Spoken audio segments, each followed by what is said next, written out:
Malaisien Proton innove et propose son tout premier modèle 100% électrique. Il vient de débarquer sur le marché mauricien. Il s'agit du SUV familial IMAS 7. Ce véhicule se base sur le partenariat avec le constructeur chinois Geely.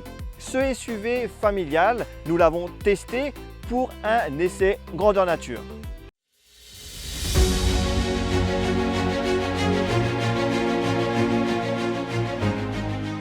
Le design sur la face avant de ce SUV est tout en rondeur et en fluidité.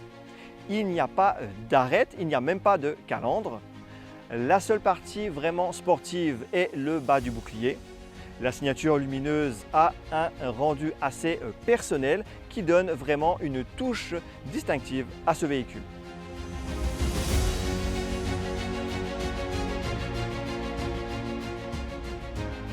On a de profil un design plus classique de SUV.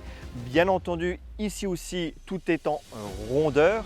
On a l'impression d'avoir un véhicule galbé assez costaud. Les touches de fluidité sont marquées par exemple, les poignées de porte affleurantes. On a un côté sportif souligné par les jantes de 19 pouces qui sont quasiment totalement fermées pour l'autonomie. L'arrière est un tout petit peu plus chargé que l'avant, mais ça reste fluide, ça reste tout en rondeur. On a une signature lumineuse marquée par un bandeau qui traverse toute la largeur du véhicule. On a aussi un bouclier, comme je le disais, tout en rondeur. Et pour le côté fluidité et aérodynamique, un béquet de toit. Le design de l'habitacle de ce SUV est sobre, moderne et épuré. Le volant, par exemple, a une base et un dessus qui sont plats. On a également un grand écran pour l'infodivertissement. Les menus sont complets. On a un autre petit écran pour l'instrumentation. C'est moderne et technologique. Le côté épuré est marqué par l'absence de touches. On a seulement 4 boutons physiques sur la console centrale pour les raccourcis de la climatisation, ainsi qu'une molette pour la navigation dans les menus et quelques boutons sur le volant pour des raccourcis encore une fois. Pour certains menus, il faut se rendre dans l'écran. C'est le cas par exemple pour ouvrir le coffre, même si on peut le faire bien entendu de l'extérieur. On peut également ouvrir le toit panoramique et on a également la possibilité de régler les phares. Alors, moi je conseille de garder les phares en automatique parce que sinon il faut se rendre dans les menus, faire quelques navigations pour ensuite atteindre le menu Light, donc phare, et pouvoir allumer les phares manuellement. Mais à part cela, on est confortablement installé et bien maintenu dans les sièges. Les matériaux et les finitions sont de bonne qualité.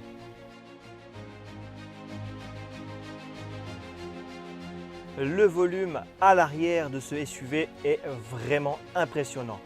On se sent vraiment à l'aise. On a de l'espace au niveau des jambes comme au niveau de la tête.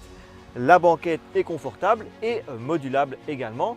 Par exemple, on peut baisser l'inclinaison.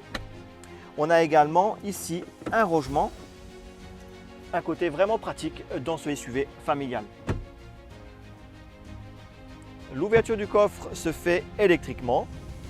On a un bon volume de chargement et de la modularité avec ce plancher qui peut être baissé de quelques centimètres pour un peu plus d'espace et on a même du volume en dessous.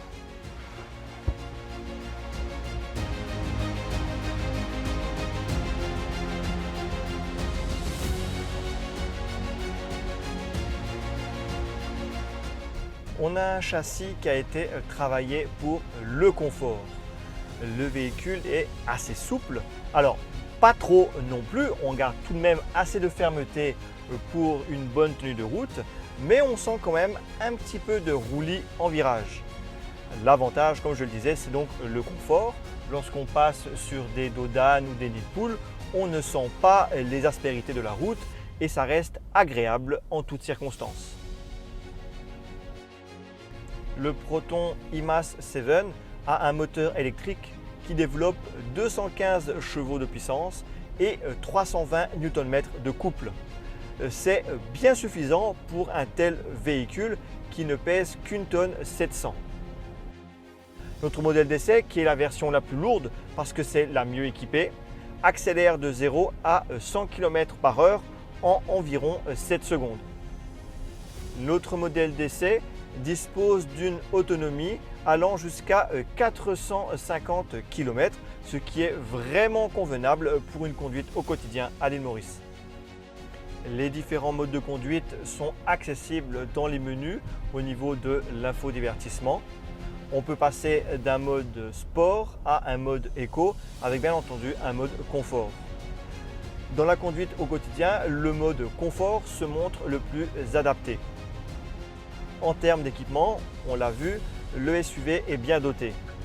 Pour la conduite, vous avez les assistants comme le maintien dans la voie et le freinage d'urgence. Il se montre efficace sans être trop intrusif. S'il faut vraiment trouver des défauts à ce SUV, on peut parler de l'ergonomie au niveau de 2 points. Tout d'abord, le volant avec sa base et son sommet plat, ça permet donc d'avoir un design épuré et élégant. Mais par contre, lors des manœuvres, c'est un petit peu moins pratique. Autre point, c'est le levier de vitesse qui se situe au niveau du commodo à droite du volant. Ça demande un temps pour s'adapter parce que, comme moi, on a tendance à le toucher, à le manipuler au lieu de manipuler les clignotants qui sont sur le commodo de gauche. On apprécie également l'affichage tête haute qui est bien lisible et qui permet donc d'avoir les informations essentielles sans avoir à baisser le regard de la route. On apprécie vraiment cette conduite qui s'adapte vraiment au style du conducteur. Si vous avez une tendance à rouler économe, vous pouvez simplement toucher, effleurer l'accélérateur et avoir une régénération assez haute pour freiner simplement en relevant le pied de l'accélérateur. Et par contre, si vous aimez une conduite un peu plus sportive, le véhicule s'y adapte avec, bien entendu, comme je le disais, un petit peu de roulis, mais les accélérations sont vraiment correctes. Le Proton IMAS 7 convainc par ses prestations. Le SUV se montre particulièrement spacieux et confortable. Son design épuré et sa longue liste d'équipements sauront séduire les automobilistes mauriciens. Parce qu'il faut vraiment citer quelques défauts, on note le design du volant élégant, mais moins pratique lors des manœuvres, et l'emplacement du levier de vitesse. Mais ces détails se font rapidement oublier.